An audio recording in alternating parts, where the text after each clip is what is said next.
Bonsoir, chers élèves. Je suis M. Mohamed Konaté, professeur de biologie au lycée Marian Gouabi. Après la transmission de deux caractères et la transmission de deux gènes liés, le linkage, aujourd'hui on va voir la mutation et la sommation. La mutation et la sommation. Grand A, la mutation. Définition. Définition. Du grec, mitan signifie changer. Si nous partons de ça, on va dire la mutation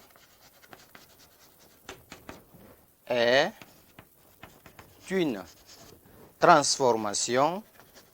La mutation est une transformation subie, transformation brusque,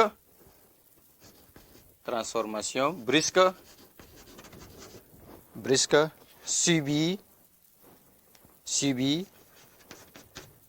par un gène. Ça veut dire que lorsque la mutation, on peut dire une transformation brusque subie par un gène, ou la mutation est un changement brusque, fortuite, héréditaire, affectant le matériel génétique. Alors lorsque la mutation affecte le gène, lorsqu'elle affecte le gène, elle est transmissible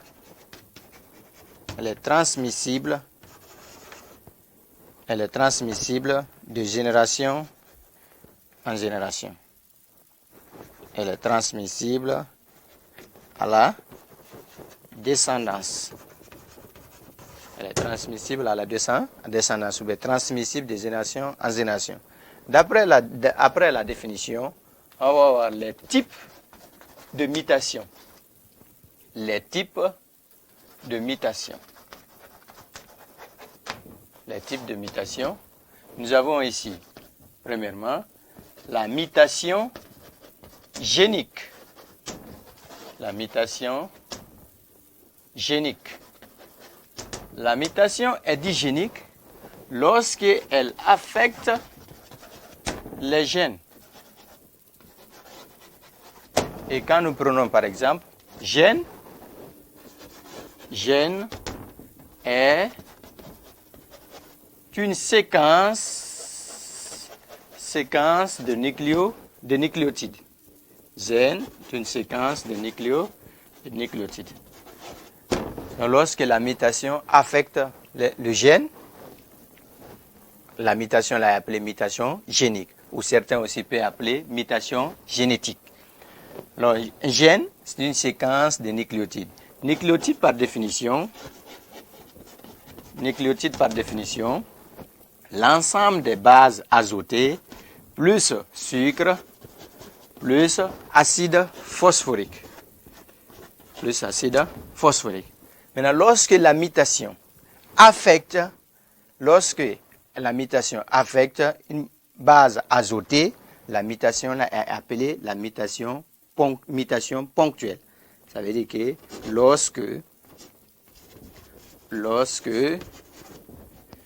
une base azotée est affectée,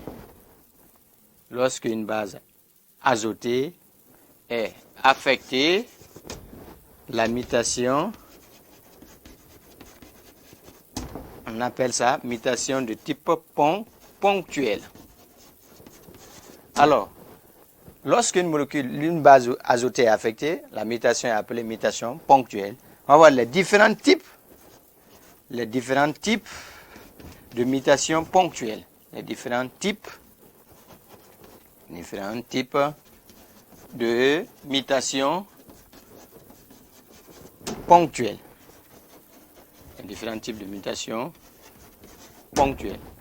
Alors, je prends par exemple molécules d'ADN, les bases azotées que vous avez vues en classe. Ici, je prends gène normal. Ici, gène muté. gène mité. Ici, je prends type de mutation ponctuelle. Type de mutation ponctuelle. Ici, prenons la définition.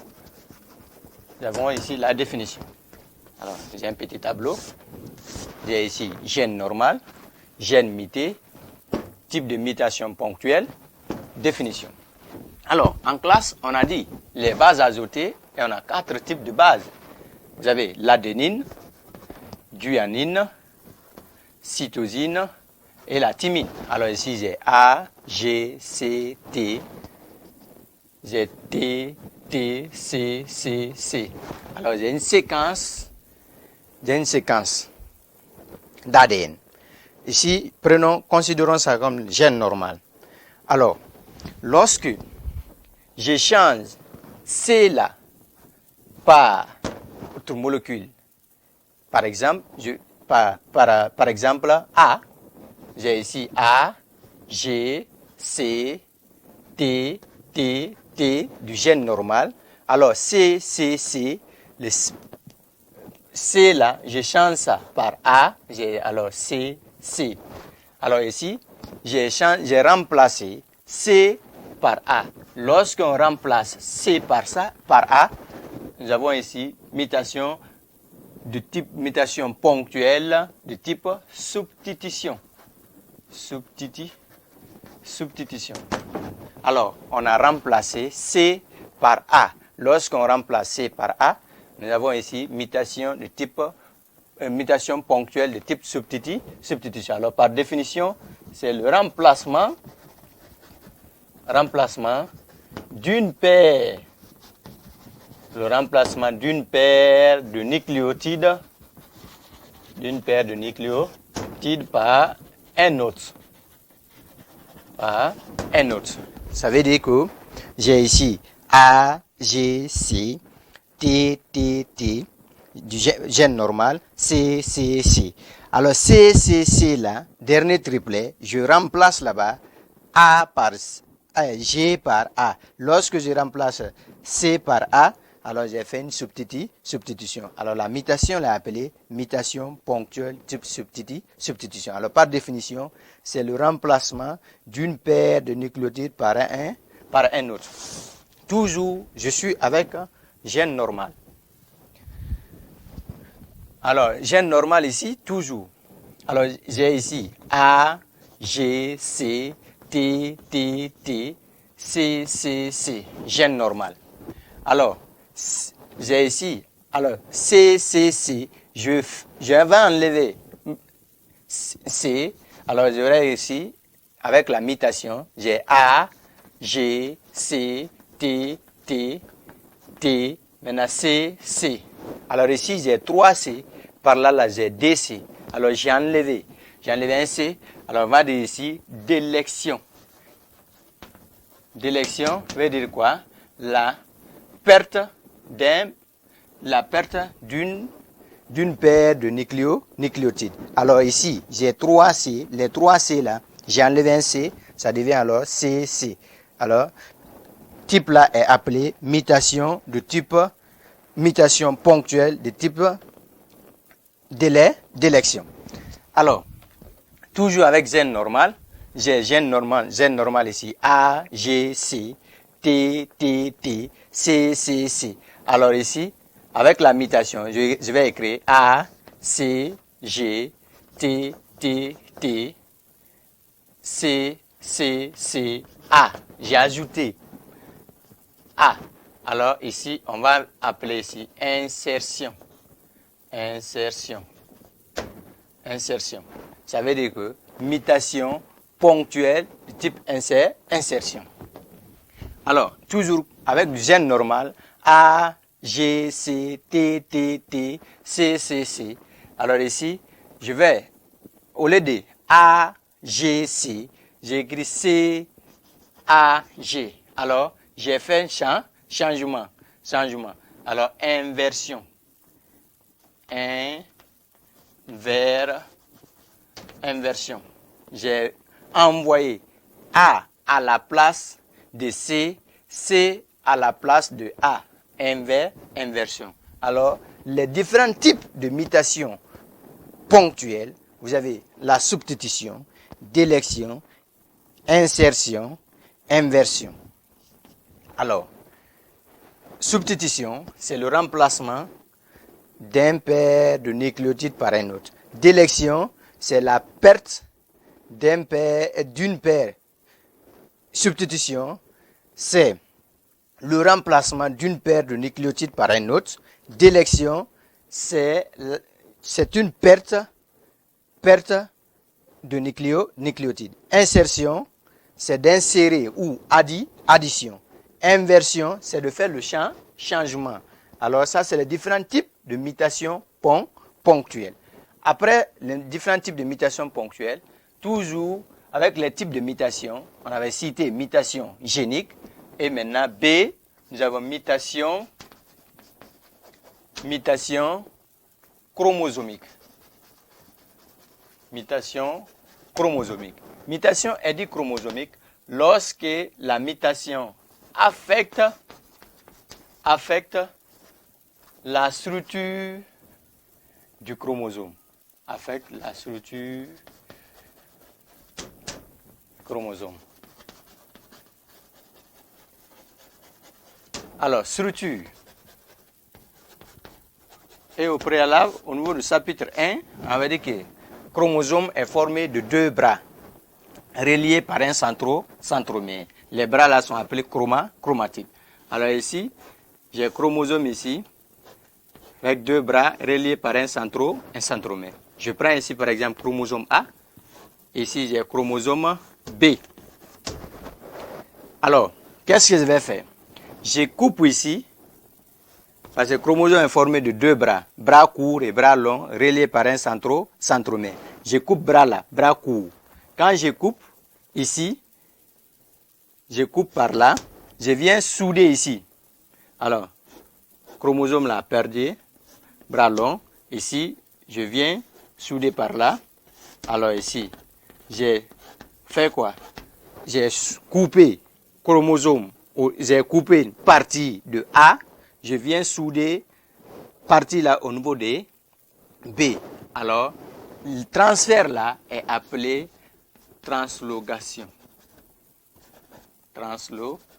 Translogation. Translogation, c'est le transfert d'un bras de chromosome. Avec translogation, il y a 2 types de translogation. Si je coupe au niveau de A, je viens souder au niveau de B. Translogation est appelée translogation simple. Ça veut dire que transfert d'un bras de chromosome.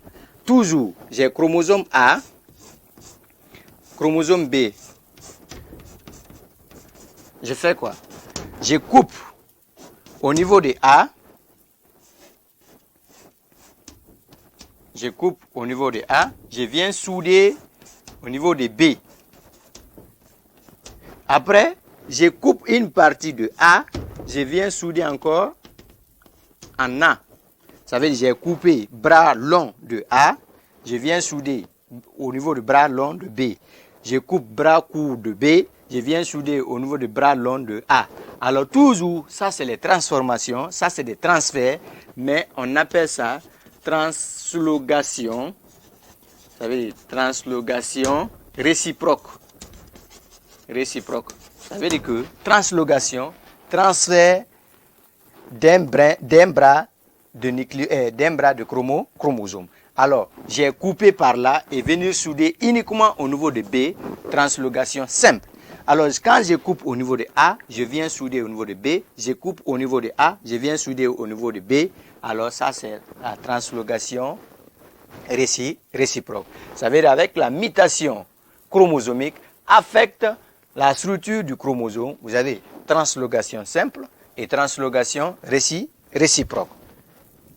Toujours avec la mutation chromosomique, je vais ici, chromosome est relié par un centromère, mais avec 2 bras. Maintenant, bras court et bras long. Je coupe ici bras court totalement. Quand j'enlève bras court, je vais ici aussi mutation. Mutation là, quand j'ai coupé, la perdu. On appelle ça délection. Ça veut dire mutation chromosomique de type d'élection. perte d'un bras de chromosome. Mais souvent, ça attaque au niveau du chromosome numéro 5. Chromosome numéro 5. La maladie là est appelée maladie de Cri-du-Chat. Cri-du-Chat. Vous allez voir, c'est les personnes qui parlent comme si c'est un chat. Alors, c'est le 5e paire de chromosomes qui est touché. Alors, on appelle ça la mutation chromosome. Toujours avec la mutation chromosomique, j'ai type de chromosome ici aussi. Je coupe en haut et je viens souder en bas parce que le chromosome est formé de 2 bras courts et bras longs. Je coupe au niveau des bras courts, je viens souder au niveau des bras longs. Alors, on appelle ça inversion. Alors, quand on va vous demander quels sont les différents types de mutations chromosomiques, vous avez mutation chromosomique, type translocation, délection, inversion. On va vous demander quels sont les différents types de mutations ponctuelles. Nous avons mutation ponctuelle, type substitution, délection, insertion, inversion. Et troisième type, c'est mutation génomique. Génomique. Mutation génomique, lorsque elle affecte la structure, elle affecte le nombre de chromosomes. Ça veut dire que lorsque la mutation affecte le nombre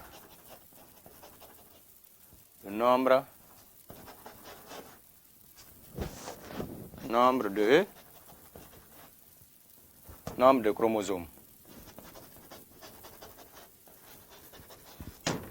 Nombre de chromosomes. Et on sait qu'avec le karyotype de l'espèce humaine, nous avons DN égale à 46 chromosomes.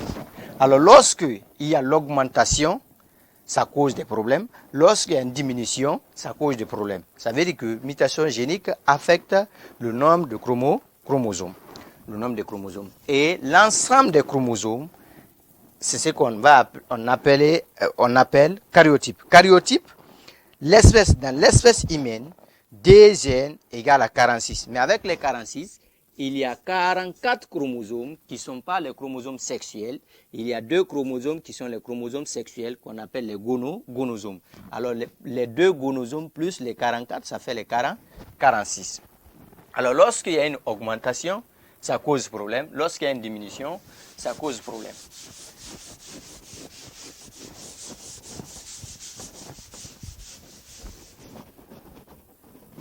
Maintenant, cas d'autosome. Cas d'autosome. Autosome. Ça veut dire que ce n'est pas lié au chromosome sexuel. Je prends par exemple, ici, 2 paires de chromosomes. L'homme se marie avec une femme. Mais souvent, lorsque l'âge est avancé chez la femme, la deuxième loi de Mendel n'est pas respectée. Et la deuxième loi de Mendel nous dit qu'il y a une disjonction, séparation des caractères. Alors ici, l'homme, ici vous avez les gamètes. Ici vous avez les gamètes. Vous avez par exemple spermatozoïde X et spermatozoïde Y. Mais chez la femme, la deuxième loi de Mendel n'est pas respectée. Les 2 chromosomes là descendent ici. Et dans l'autre ovule, vous n'avez rien, 0. Parce qu'il n'y a pas une disjonction. Alors, je conseille les jeunes filles, parce qu'avec les jeunes filles, quand on va dire que vous êtes mariés, ils vont dire non, nous ne sommes pas arrivés comme ça là, on va attendre jusqu'à la fin. Quand vous allez attendre après les études, maintenant vous allez voir, vous êtes dans les 40, dans les 30. Si la deuxième loi n'est pas respectée chez vous, vous êtes mariés et l'homme là, la disjonction des caractères est respectée. Vous allez voir à la descendance ici, vous allez voir, chromosome là, ça peut être X, ça peut être Y. Quand ça se rencontre avec l'ovule là, alors vous avez soit X, X, X, ou bien soit X, X, Y. Mais quand même, avec ici, vous avez fille ou garçon trisomique. Trisomique. Ça veut dire qu'il y a 3 paires de chromosomes. chromosomes. Parce que la maman ici, il n'y a pas eu de disjonction de caractère. Les deux pères là sont descendus. Et ici, il y a une disjonction. Quand les deux se rencontrent, soit c'est une fille, soit c'est un garçon. Parce que la probabilité est 50%. Alors vous avez 1, 2, 3, la trisomie 20, 21. 1, 2, 3, la trisomie 20, 21. Fille ou garçon trisomique. Maintenant, quelles sont ces caractéristiques avec la trisomie 21? La trisomie 21 attaque le 21e paire de chromosomes. Parce qu'on a dit ici, DN égale à 40, 46. Et les chromosomes sont classés paire. Vous allez voir, 2, ils sont placés paire. Le 21e paire de chromosomes, c'est ce qui est affecté. À cause de quoi? À cause de la non-séparation des gamètes. La deuxième loi de Mendel n'est pas vérifiée. C'est à cause de ça on dit exception à la deuxième loi de Mendel, c'est certaines maladies héréditaires, telles que la trisomie 20, 21. Ça, c'était cas d'autosome. Maintenant, cas de gonosome. Cas des gonosomes. Gonosome. Cas des gonosomes. Ici, maintenant, c'est lié au sexe. Je prends ici. Et l'homme, les chromosomes sexuels, c'est X, Y. Et la femme, c'est X, X. Toujours, à la gamétogenèse, j'ai les spermatozoïdes X, j'ai les spermatozoïdes Y. Mais chez la femme, la deuxième loi de Mendel n'est pas respectée parce que l'âge est avancé. J'aurai ici X, X. Alors par là, j'aurai 0. Alors, nous avons la sens, à la descendance, à la F1, X et les deux X se rencontrent. Vous avez alors X, X, X. Et X est 0. Rien, il n'y a rien là-dedans. Vous avez alors X, 0. Ici, vous avez la sens que spermatozoïde Y se rencontre avec les deux X. Vous avez X, X, Y. Vous avez la sens que Y se rencontre avec 0. Vous avez alors 0, Y. Alors ici, 0Y non viable. Non viable. Alors ça va rester les trois. Vous avez X, X, X, qu'on va appeler fille triploïde. Vous avez X0, syndrome de Turner. X, X, Y, syndrome de Cullinex-Vecteur. Quelles sont ces caractéristiques? Quand vous voyez ici, si par exemple ça c'est une fille qui est X, X, X, mais dans les conditions normales, DN égale à 46, vous avez 44 autosomes plus XX, ça c'est une fille. Alors ici, il y a une augmentation. Karyotype. Si je prends par exemple fille triploïde. Fille triploïde. Karyotype, vous avez alors, au lieu de 46 chromosomes, nous avons alors DN égale à 47 chromosomes. Parce que DN égale à 46, lorsqu'il y a l'augmentation, ça devient DN égale à 47. Alors dans ça, vous avez 45. Dans ça, les 45 sont autosomes plus X, X, plus les deux chromosomes sexuels, normalement. Alors 45 autosomes plus les deux chromosomes sexuels, ça fait les 47. Ça, c'est au niveau de karyotype. Parce que karyotype, au lieu de 46 maintenant, il y a une augmentation. Plus 1, ça devient 47. Alors, phénotype.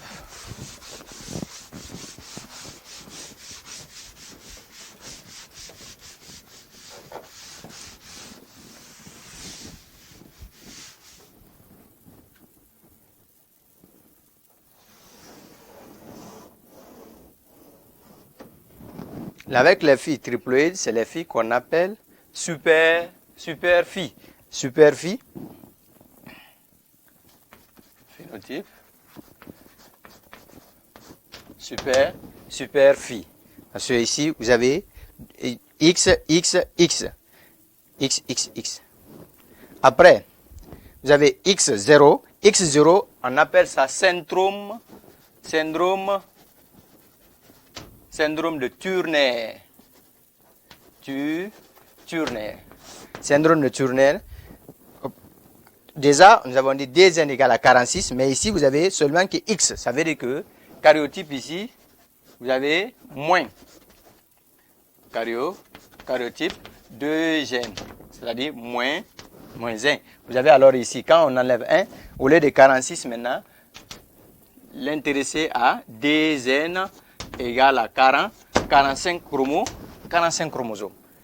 Avec les 45 chromosomes, vous avez alors 44 plus x0. Ça veut dire 44, vous avez 1, plus ça fait 45. Et ici, avec phi triple 8, vous avez les 47. Les 47 là, vous avez 44 plus x. C'est-à-dire 44, 45, 46, 47. Mais ici, vous avez 44 autosomes plus x0. Et x là plus ça fait 45. Ici, vous avez 3x, x, plus les 44 autosomes, ça fait 47. Il y a une augmentation. Alors, les caractéristiques syndrome de Turner, c'est des gens phénotypes. On va donner ces caractéristiques. Par exemple, est caractérisé, ces genres de personnes sont caractérisées par le non-développement des caractères sexuels secondaires. Je vais parler, c'est-à-dire phénotypement, c'est des signes, c'est des genres de personnes, c'est-à-dire frappent uniquement les filles. Syndrome de Turner, c'est seulement uniquement les filles. C'est-à-dire l'aspect féminin. L'aspect féminin, c'est des filles qui n'ont pas de caractère sexuel secondaire. Je veux dire par là, l'absence des règles. C'est des filles qui ne voient pas les règles. C'est des filles aussi qui ne peuvent pas faire d'enfants. C'est des filles stériles. Et c'est des filles, il y a l'absence de l'ovule et de l'ovaire, soit l'ovaire est petite. Vous allez voir, c'est des filles aussi qui sont naines. Mais l'important, c'est des filles qui sont tellement intelligentes. Ça veut dire, retenez avec les phénotypes, c'est l'aspect féminin. Syndrome de Turner frappe uniquement les filles. Avec ces filles-là, une de ces caractéristiques, c'est les conséquences. Vous avez le non-développement des caractères sexuels secondaires. C'est des filles qui sont naines, courtes, taille courte. Deuxièmement, l'absence des règles. C'est des filles qui ne voient pas les règles. Troisièmement, l'absence des ovaires ou l'ovaire est petite. Après, je reviens ici. Syndrome de Kullner-Vecteur. Syndrome de Kullner-Vecteur, vous avez X, Y. Alors, karyotype, vous avez aussi DN égale à 47. Avec les 47 chromosomes, vous avez 44 autosomes plus X, Y. Vous savez, il y a une augmentation. Alors, c'est les hommes aussi, c'est phénotypiquement aspect masculin, c'est-à-dire frappe uniquement les garçons. Alors, c'est des garçons aussi qui sont stériles, qui ne font pas d'enfants. C'est des garçons aussi qui sont de grande taille. C'est des garçons, l'intelligence n'est pas développée. L'intelligence est anormale. C'est des garçons aussi, testicules petites ou absents. Et c'est les testicules qui produisent quoi? Les spermatozoïdes. Alors, lorsque il n'y a pas de testicules, il n'y a pas de sperme. Et s'il n'y a pas de sperme, il n'y a pas de spermatozoïdes. Alors, c'est des garçons qui ne font pas d'enfants, qui sont stériles.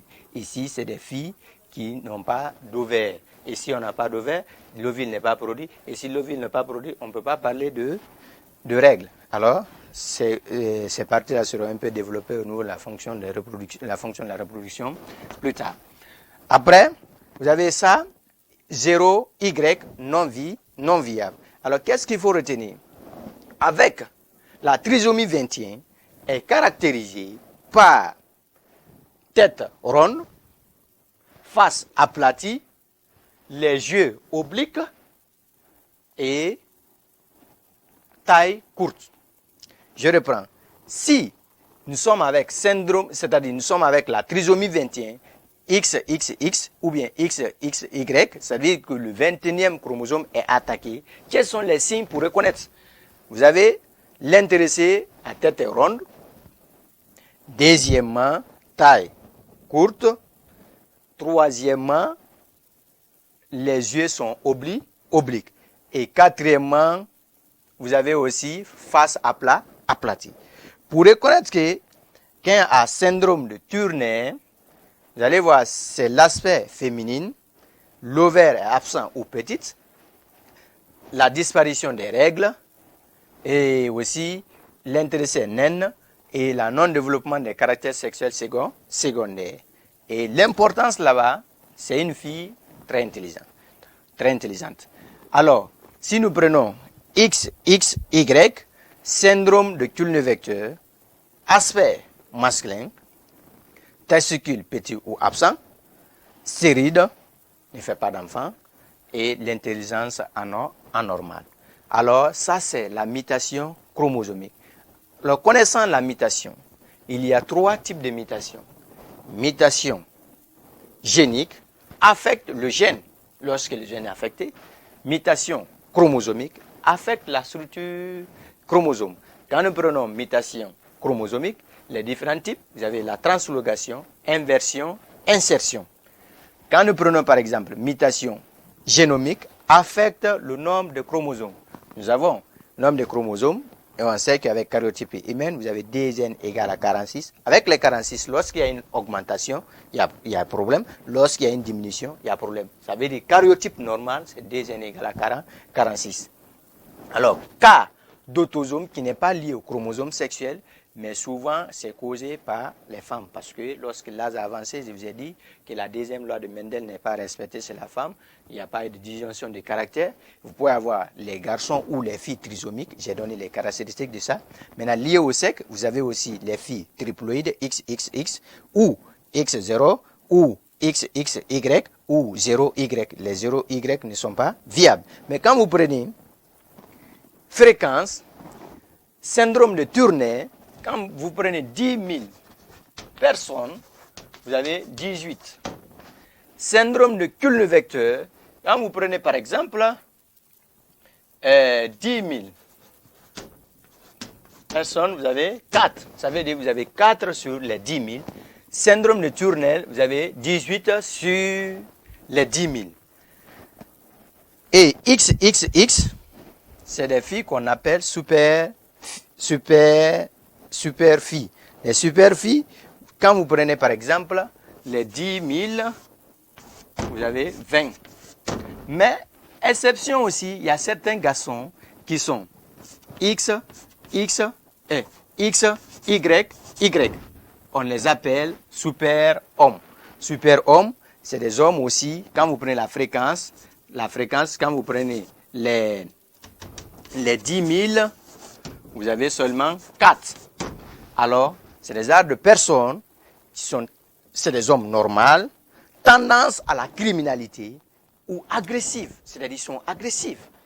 Alors, si vous avez X, Y, les phénotypes, comme on peut reconnaître, c'est des gens, c'est un homme normal, tendance à la criminalité et agressif. XXX, c'est des filles, les règles sont irrégulières. Ça veut dire qu'il y a 2 types de règles. Certaines filles voient les règles normalement, certaines filles, les règles sont irrégulières. Ça veut dire que c'est les filles pareilles là, XXX, règle est irrégulière. Mais, bon, avec ça, on va un peu détailler au niveau de la reproduction. Nous sommes avec la mutation. Après les types de mutation, on va voir les causes de la mutation. Cause de la mutation. La mutation causée, il y a 2 causes. Une cause naturelle et cause artificielle. Cause naturelle, nous avons les chocs. Soit ça peut être moral et choc physique. Et souvent, avec ces causes-là, c'est les femmes qui causent. Pourquoi je le dis? Après le mariage, si vous voyez les jeunes filles s'habillent très bien avant qu'ils ne soient mariés. Et l'homme aussi veut que sa femme s'habille très bien. Et la femme aussi veut que son mari s'habille très bien. Mais c'est des choses qu'on va un peu développer au niveau de la reproduction. Mais vous voulez savoir pourquoi il y a la mutation. Cause. Justement, je vais toucher ici pour donner sa main. Ça serait un peu détaillé au niveau de la reproduction. Cause morale, c'est un choc moral. C'est cause naturelle. Cause naturelle, vous avez choc moral et choc physique. Choc moral, vous avez marié, vous êtes avec une fille, avant qu'elle soit chez vous, la fille là s'habille très bien, vous sortez ensemble, mais une fois que, laissez-vous, vous allez voir, la fille là maintenant ne s'habille pas très bien, et quand vous venez au travail, là où vous étiez, les filles là s'habillent très bien. Quand une fois que vous êtes à la maison, vous êtes énervé, vous allez dire, moi, si je pensais, j'allais pas te marier, je regrette beaucoup aujourd'hui. Tu parles très mal avec la femme. Lorsque la femme est enceinte, elle va penser ce que tu faisais avant et aujourd'hui ce que tu l'as fait. Et ce que tu fais, quand elle pense à ça, et c'est l'ADN qui détient l'information génétique, et avec ça, elle peut causer la mutation. Vous allez avoir des enfants que vous ne pensez pas. C'est à cause de ça on dit la mutation, c'est un changement brusque, fortuite, héréditaire, affectant le matériel génétique. Ça veut dire quand elle pense ce que tu dis aujourd'hui et ce que tu faisais avant, elle va causer une mutation, elle va changer. Quand elle pense à ça, elle va dire, aujourd'hui, la regarde, l'homme là me dit ça. Mais avant, quand l'homme là venait chez moi, il ne disait pas ça. Quand elle pense à ça, directement, ça c'est un choc. Et choc là, c'est moral. Alors avec ça, elle va faire quoi? Elle va suivre de mutation. C'est un changement brusque et héréditaire. Elle ne s'attendait pas à ça. Et c'est toi qui fais ça. Mais la femme aussi doit penser que quand vous êtes marié, il faudrait que vous habillez très bien, vous s'habillez très bien. Mais aujourd'hui, les femmes ne s'habillent pas ici, si ce n'est pas le cas de Mamaya, de Nabo, etc. Mais on va détailler ça plus tard au niveau de la reproduction. Cause naturelle, physique, vous venez chaque fois vous bastonnez la femme. Alors avec ça, avec les coups de poing, elle va suivre de mutation. Alors ça c'est l'une de ces causes naturelles. Aussi, ça peut être la température, c'est-à-dire la chaleur, l'augmentation de la température, ça peut causer mutation. Cause artificielle, vous avez les agents physiques et les agents chimiques. Les agents physiques, il y a certaines femmes quand elles tombent enceintes, directement avant les 3 mois, ils veulent faire l'échographie. Je vous interpelle, l'échographie c'est bon, mais il faut attendre au moins après 3 mois. L'échographie, on va envoyer. C'est quand vous partez à l'hôpital, vous avez la lumière, vous envoyez, mais on ne voit pas c'est-à-dire ces rayons-là. Vous avez les rayons alpha, les rayons gamma, les rayons X, c'est les rayons ultraviolets qui vont traverser en ce moment. L'enfant n'a pas les cellules de défense qu'on va voir en immunologie, ça peut être 5. Alors, l'organisme a des cellules de défense, mais en ce moment, l'enfant là ne peut pas se défendre. Alors, quand ces rayons-là lumineuses passent, ça peut modifier l'information génétique. Alors, cause artificielle, les agents physiques, que vous avez les notions sur ça en physique, les rayons alpha, les rayons X, les rayons gamma, etc. Agents chimiques, vous avez certains médicaments, les herbicides, insecticides, tout ça là, ça peut modifier l'information génétique. L'importance de la mutation. L'importance au niveau de l'élevage. L'élevage. Ça veut dire que les organismes génétiquement modifiés, OGM, les organismes génétiquement modifiés, aujourd'hui on sait que même avec les poulets importés là, sont génétiquement modifiés. Ça peut causer la mutation. La mutation aussi a une importance au niveau de l'agriculture. C'est-à-dire ça peut donner beaucoup de rendement. Si la mutation alors, l'importance au niveau de l'élevage, l'agriculture, base à l'évolution de l'espèce humaine, alors la mutation aussi a des inconvénients. L'inconvénient c'est quoi? C'est les maladies héréditaires, c'est-à-dire telles que la drépanocytose qu'on va étudier devant et l'albinisme. Alors c'est la mutation qui cause ça. Alors, si la mutation a une importance au niveau de l'élevage, l'agriculture, base de l'évolution, la diversité génétique, alors la mutation aussi a des inconvénients. Alors l'inconvénient c'est quoi? C'est dû à maladie héréditaire qu'on va voir devant la transmission, c'est-à-dire l'hérédité humaine. Après les groupes sanguins, on va voir les maladies héréditaires, drépanocytose, albinisme, l'hémophilie, etc. Alors, la mutation a les inconvénients, les maladies héréditaires, telles que la drépanocytose et l'albinisme. Après la mutation, nous avons la sommation.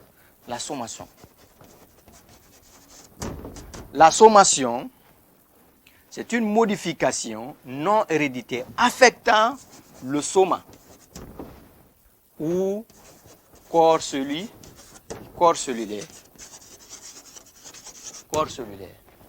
Alors, ça veut dire que tout ce qu'on a dit au niveau de la mutation, c'est contraire au niveau de la sommation. Mais, qu'est-ce qu'il faut retenir au bac?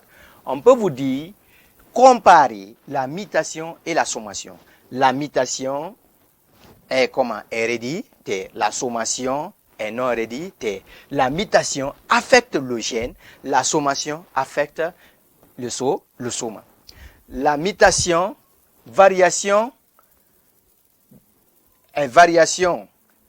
c'est-à-dire variation discontinue, et la sommation est variation continue. Cause de la sommation, il y a deux causes, cause naturelle et cause artificielle. Cause naturelle est due à quoi? Les climats. Quand par exemple, M. Konaté quitte aujourd'hui ici, il part en France, 2 ans, 3 ans, vous allez voir que j'ai changé. Ça veut dire, le climat là, ça peut causer modification. Mais modification là n'est pas héréditaire. Alors, deuxième cause artificielle. C'est-à-dire, certains produits. Si vous avez de l'argent, vous pouvez changer le teint. Alors, aujourd'hui, le thème, c'était la mutation et la sommation. Je vous remercie. Et vous allez poser vos inquiétudes sur la mutation et le cours passé sur la transmission de l'information et la transmission de deux gènes liés. Merci, chers candidats.